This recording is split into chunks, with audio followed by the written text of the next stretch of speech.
Hello friends, welcome back. Nimisha smart cooking നിങ്ങളുടെ എല്ലാവരും സ്വാഗതം. ഞാൻ നിമിഷ. അപ്പോൾ ഇന്ന് ഞാൻ വന്നിരിക്കുന്നത് മസാല ആലു ബർവ ബേങ്കൻ്റെ വീഡിയോ ആയിട്ടാണ് വന്നിരിക്കുന്നത്.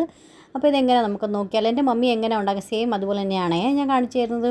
അപ്പോൾ ഒരു പാൻ എടുക്കുക. പാൻ എടുപ്പത്ത് ചൂടായി കഴിയുമ്പോൾ അതിന് ശേഷം 3 ടേബിൾ സ്പൂൺ നമുക്ക് കടലമാവ് ഇട്ട് കൊടുക്കാം, കടലപ്പൊടി ഇട്ട് കൊടുക്കാം കേട്ടോ. ഞാൻ എപ്പോഴും കടലമാവ് പറയുന്നല്ലേ തെറ്റി, ഞാനും അതുകൊണ്ടാണ് കടലപ്പൊടി എന്ന് പറഞ്ഞത് ഞാൻ. അപ്പോൾ ഇതിനകത്ത് നമുക്കാണെങ്കിൽ നന്നായിട്ടത് മൂത്ത് കഴിയുമ്പോൾ ലോ ഫ്ലെയിം വെച്ചിട്ട് നമുക്ക് ഡ്രൈ റോസ്റ്റ് ചെയ്തെടുക്കണം. പിന്നെ നമ്മൾ കടലമാവൊക്കെ മൂത്ത് കഴിയുമ്പോൾ നല്ല അടുക്കളയൊക്കെ നല്ല സ്മെല്ല് വരും കേട്ടോ.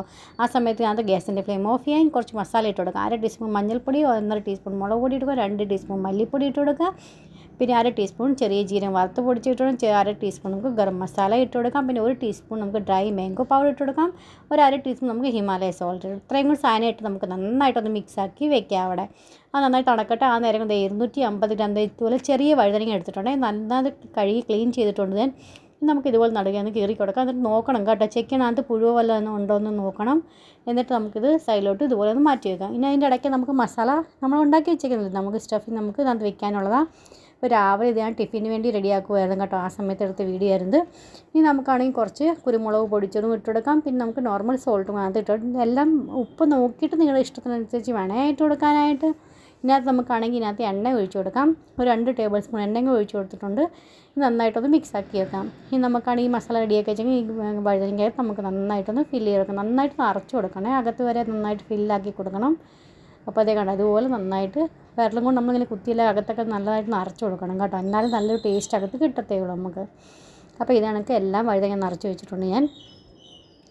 2 ഉരുളക്കിഴങ്ങ് ക്യൂബ്സാക്കി മുറിച്ച് അതും വെച്ചിട്ടുണ്ട് കേട്ടോ. അതിനകത്ത് ഉരുളക്കിഴങ്ങും നല്ല അടിപൊളിയായിരിക്കും ടേസ്റ്റ് കഴിക്കാനായിട്ട് കൂട്ടാൻ്റെ കേട്ടോ. അപ്പോൾ അത് 2 ഉരുളക്കിഴങ്ങ് ഇതുപോലെ റെഡിയാക്കി വെച്ചിട്ടുണ്ട്. ഇനി നമുക്കൊരു കടായിലേക്ക് ഒരു 3 ടേബിൾ സ്പൂൺ എണ്ണ ഒഴിച്ച് കൊടുക്കാം. പിന്നെ നമുക്കാണെങ്കിൽ ചെറിയ ജീരകം ഇട്ട് കൊടുക്കാം, കായപ്പൊടി ഇട്ട് കൊടുക്കാം, ഒരു 1/4 ടീസ്പൂൺ മഞ്ഞൾപ്പൊടി ഇട്ട് കൊടുക്കാം. ഇതെല്ലാം കൂടെ നന്നായിട്ടൊന്ന് ആയി കഴിയുമ്പം നമുക്ക് ബേങ്ങൻ മസാല നിറച്ച് വെച്ചേക്കുന്നത് അതും ഇട്ട് കൊടുക്കാം, ഉരുളക്കിഴങ്ങും ഇട്ട് കൊടുക്കാം. ഇനി നമുക്കാണെങ്കിൽ നന്നായിട്ട് മിക്സ് ആക്കിയതിന് ശേഷം നമുക്ക് ലോ ഫ്ലെയിമിൽ വെച്ച് കൊടുക്കാം. കുറച്ച് സമയം എടുക്കും കേട്ടോ, ഇടയ്ക്കിടയ്ക്കൊന്ന് ഇളക്കി കൊടുത്തുകൊണ്ടിരിക്കണേ.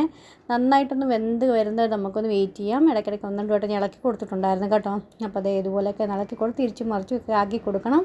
ഇത് നമുക്ക് വെള്ളമൊന്നും ഒഴിക്കേണ്ട കേട്ടോ, ഇത് ഡ്രൈ തന്നെയാണ് നമ്മൾ ഇതുപോലെ റെഡിയാക്കി എടുക്കുന്നത്. ഇപ്പോൾ ഉരുളക്കിഴങ്ങൊക്കെ വെന്ത് വഴുതനയൊക്കെ വെന്ത് നമുക്ക് തോന്നുമെങ്കിൽ നമ്മൾ ചെക്ക് ചെയ്ത് നോക്കണേ. എല്ലാം വെന്തെന്നറിയുകയാണെങ്കിൽ നമ്മൾ മസാല ബാക്കി വെച്ചിരുന്നില്ലേ, ആ മസാല അതിനകത്ത് ഇട്ട് കൊടുക്കാം.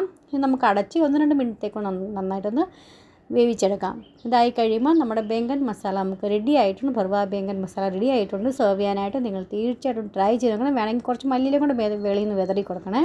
അപ്പോൾ നല്ലൊരു അടിപൊളി കൂട്ടാനിത് ചപ്പാത്തി, പറാട്ട, പുൽക്കട കൂടാണെങ്കിൽ നല്ല രസമാണ് കേട്ടോ കഴിക്കാനായിട്ട്. ഇഷ്ടപ്പെടുവാണെങ്കിൽ ലൈക്ക് ചെയ്യാനും ഷെയർ ചെയ്യാനും സബ്സ്ക്രൈബ് ചെയ്യാനും മറന്നുപോലെ. Bye friend, thanks for watching.